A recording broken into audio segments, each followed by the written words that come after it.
La région Provence-Alpes-Côte d'Azur déjà compte un grand nombre de personnes de plus de 65 ans, de seniors, 20% de la population. C'est davantage que la moyenne nationale, ça la place même au 3e rang des régions les plus âgées, donc les plus pourvues en termes de seniors. Et ce mouvement va se poursuivre, c'est-à-dire que les seniors vont s'accroître.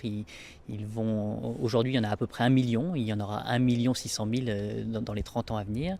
Et donc la population va continuer à vieillir. En 2050, on imagine qu'à peu près 3 personnes sur 10 auront plus de 65 ans dans la région.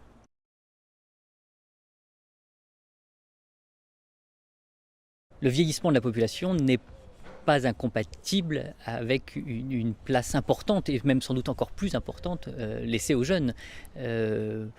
Pour un senior et demi en 2050, on aura un jeune de moins de 20 ans. Donc les jeunes auront encore plus d'importance, et pas seulement du point de vue du financement des retraites, mais aussi parce que cette population de personnes âgées aura besoin d'un certain nombre de services, d'un certain nombre d'activités, suscitera une économie qu'on appelle souvent la silver economy, que les actifs devront alimenter leurs compétences. Qui peut vraiment se projeter sur les activités dans 30 ans? Ce qu'on sait, c'est que les personnes âgées ont des besoins qui évoluent dans le temps, sont de plus en plus longtemps en bonne santé, ont des besoins et une envie d'activité de toutes sortes, et ça, ce seront les grands enjeux des domaines économiques en développement pour l'avenir.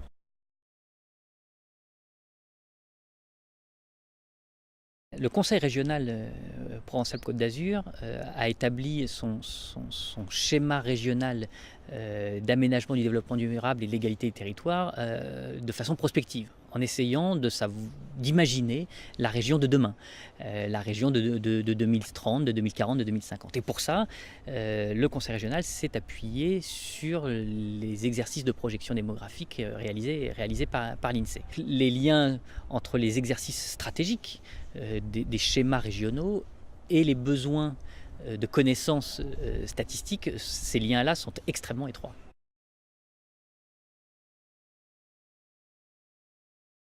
Alors il y a un certain nombre d'études qui vont concerner des exercices de prospective, des exercices de projection centrés sur les personnes âgées dépendantes, que ce soit d'ailleurs en institution, en maison de retraite, ou par un maintien à domicile. Dans les deux cas, de toute façon, il y a des besoins économiques qui seront suscités par ce vieillissement.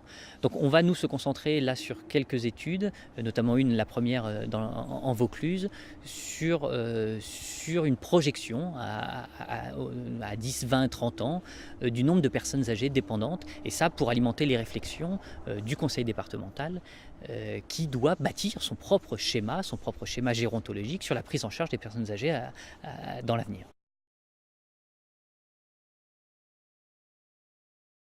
Il y a effectivement ce qu'on appelle l'héliotropisme, c'est-à-dire l'attirance pour les régions du Sud. Ça joue une preuve de cet héliotropisme, c'est que les régions les plus âgées sont les régions du Sud. Et Provence-Alpes-Côte d'Azur en fait partie, mais pas moins, et même pas plus, et même plutôt moins que le Nouvelle-Aquitaine ou la Corse. Donc oui, il y a un effet héliotropisme. Il y a un certain nombre de facteurs sociaux et sociétaux qui expliquent, en plus de l'attirance pour le soleil, qui explique traditionnellement la part de personnes âgées assez importante en région Provence-Alpes-Côte d'Azur. D'ailleurs, les mouvements les plus récents d'installation des retraités n'est pas tant que ça le littoral azuréen, mais plutôt les départements alpins. Donc le soleil ne suffit pas à attirer.